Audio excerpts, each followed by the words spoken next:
Man ahabba liqa Allahi ahabba liqa'ahu wa man kariha liqa Allahi kariha Allahu liqa'ahu. Faqultu ya Nabi Allah akarihiyatul maut. Fakulluna nakrahul maut. Faqala laysa kadzalik walakinal mu'minun idza busyira bi rahmatillahi wa ridwanihi wa jannatihi ahabba liqa Allah. Wa inna kafira idza busyira bi 'adzabillahi wa sukhtihi kariha liqa'illahi wa kariha Allah liqa'ahu. Ini Rawahul Bukhari Muslim. Barang siapa, ya artinya barang siapa yang suka bertemu Allah, maka Allah pun suka untuk bertemu dengannya.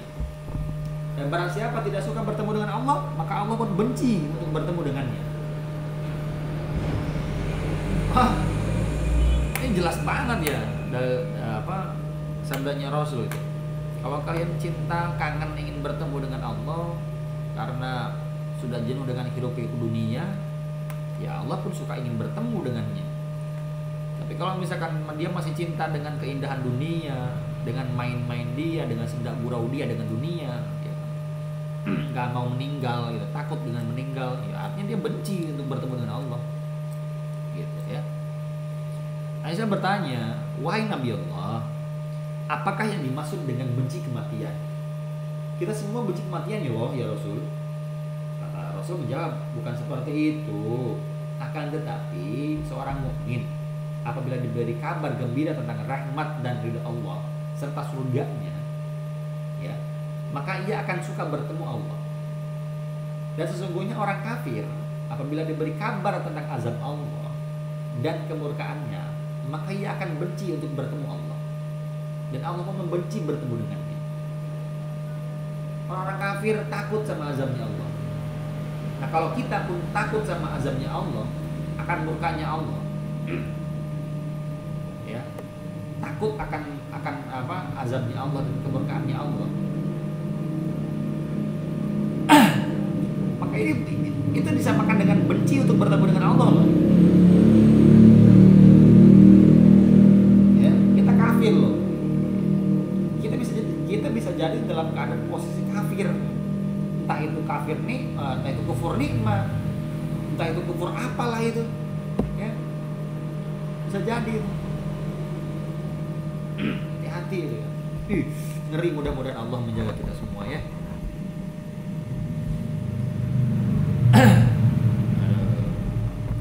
Minum dulu bro.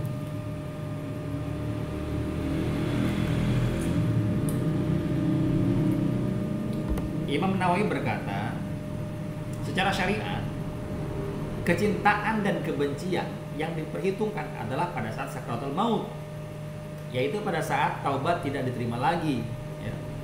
Ketika itu semuanya diperlihatkan bagi yang sedang nazar, yaitu proses pengambilan nyawa, dan akan nampak baginya tempat kembalinya.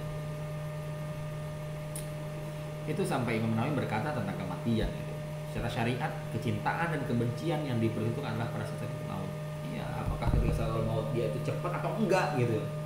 Ketika sakaratul mautnya lama gitu, ngelel, mata melotot, ya kan, segala macam yang serem-serem, berarti dia benci tentang kematian. Tapi kalau misalnya dia cinta sama benci kepada Allah. Tapi ketika kita cinta kepada Allah justru sebaliknya, cepat, plus, lagi ngaji lagi enak-enak ngaji, langsung teng plek, kayak orang tidur. Kan banyak ya, di video-video kan banyak orang-orang soleh. Ada yang sedang sujud, dia kan lagi enak-enaknya sujud kepada Allah gitu kan, mengagungkan kepada Allah, mengagungkan Allah, lalu meninggal dunia ketika sujud. Itu nikmat banget gitu.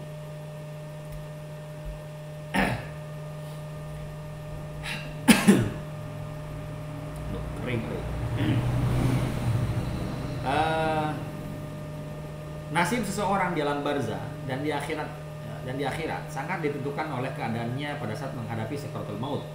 Apabila pada akhir hidupnya diakhiri dengan baik, husnul khotimah, maka dia akan mendapat kebahagiaan di dalam kubur dan seterusnya.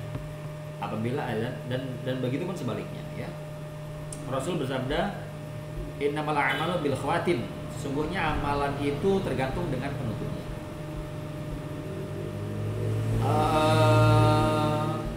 Allah pun berfirman dalam surat Al-Imran ayat 102, ya ayyuhalladzina amanu taqullaha haqqa tuqatih wa la tamutunna illa wa antum muslimun. Yang tadi. Nah, kita harus mempersiapkan diri dengan banyak berzikir kepada Allah. Zikirnya itu tapi gini, ketika berzikir jangan beranggapan kalau kita itu telah berzikir kepada Allah. Kita duluan yang berzikir kepada Allah. Jangan mengatakan seperti itu.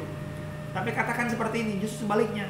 Allah duluanlah yang yang selalu zikir kepada manusia, kepada hamba-hambanya.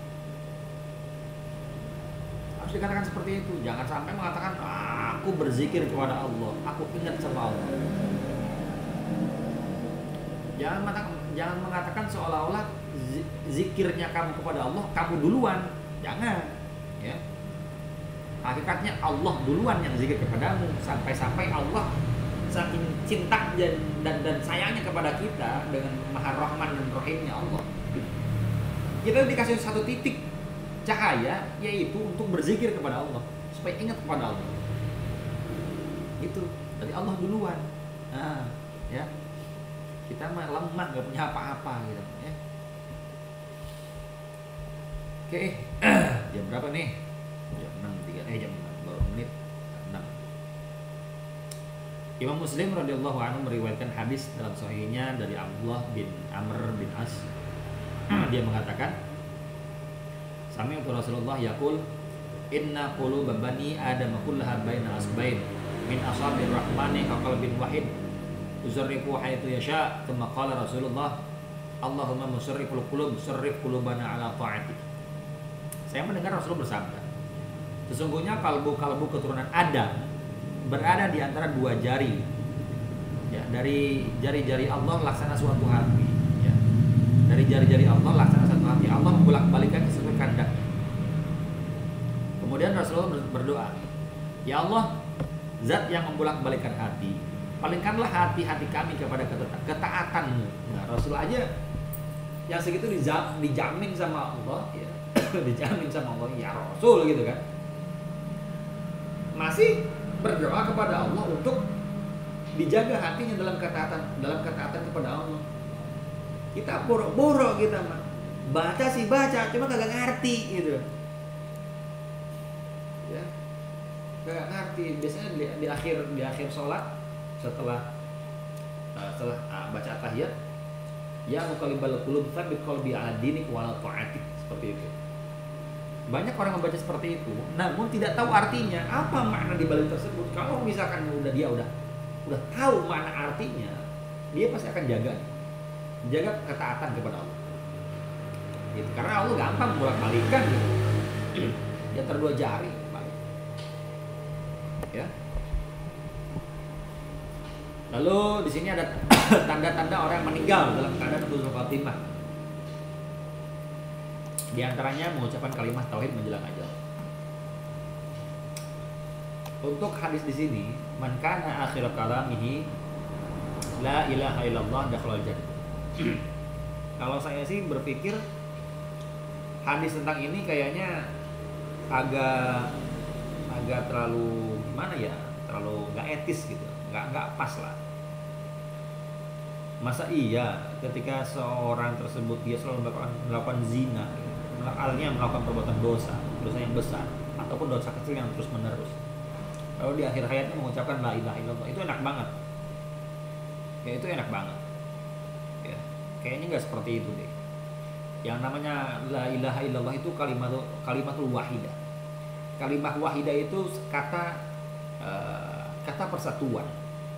Kalau kita dalam kehidupan nyata yang membutuhkan tetangga, yang membutuhkan, ya, artinya kita makhluk sosial, membutuhkan manusia lain.